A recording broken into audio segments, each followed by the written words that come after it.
Welcome to the deep dive. Today, we're jumping into something pretty unique. It's this text called An Ambassador's Guide. Yeah, it's fascinating. Originally written, for sharing a message inside prisons. Right, but the ideas inside about like freedom and who you are, they feel much bigger than that setting. It talks about this rumor of good news. Exactly. And we're not here to sort of push the theology itself, but more to explore how this old framework looks at, well, human experience. And how it tries to make these huge abstract things, freedom, justice, feel really personal. And the key thing is, it focuses on a change that supposedly starts inside you first, before anything external shifts. Okay, let's unpack that.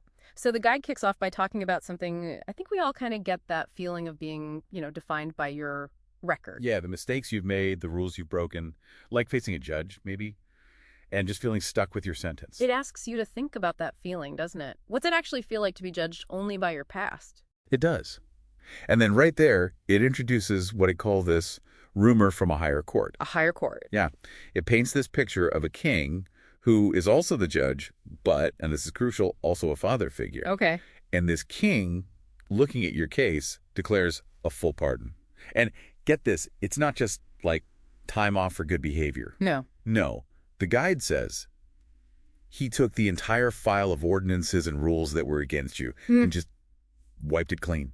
Erase it. Wow. Okay. But what about the penalty, the fine or jail time? Well, that's maybe the most radical part. It wasn't just ignored. The guide claims his son actually served the sentence himself. So the debt is... Stamped, paid in full.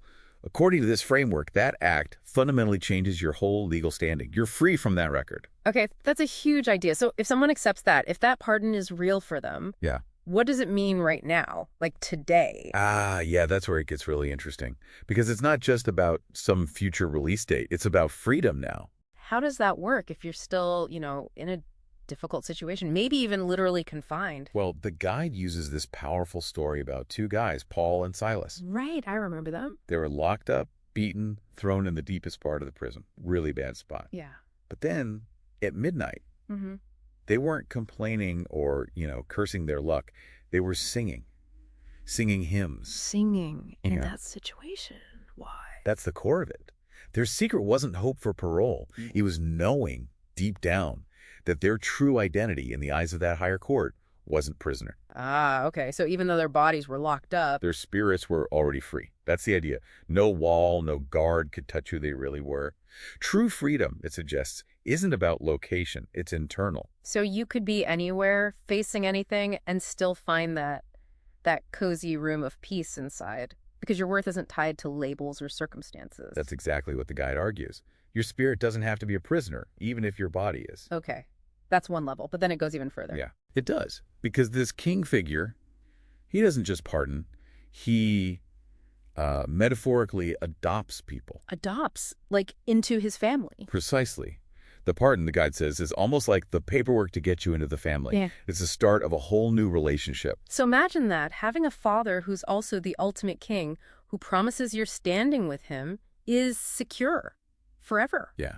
So the world might label you based on your past or your job or your situation. But this king calls you son. That's the label that matters, according to this guide. His verdict is the one that lasts. And that framework, you see, it takes these big ideas, freedom, justice, who you are, and makes them incredibly immediate. Very personal. It offers this kind of radical present freedom, something that changes how you see reality from the inside out, no matter what's happening around you. Exactly. It's about an internal shift first. So, to leave you with something to think about, if your real identity isn't defined by what you've done or where you are right now, what does that open up for you? What possibilities emerge starting today?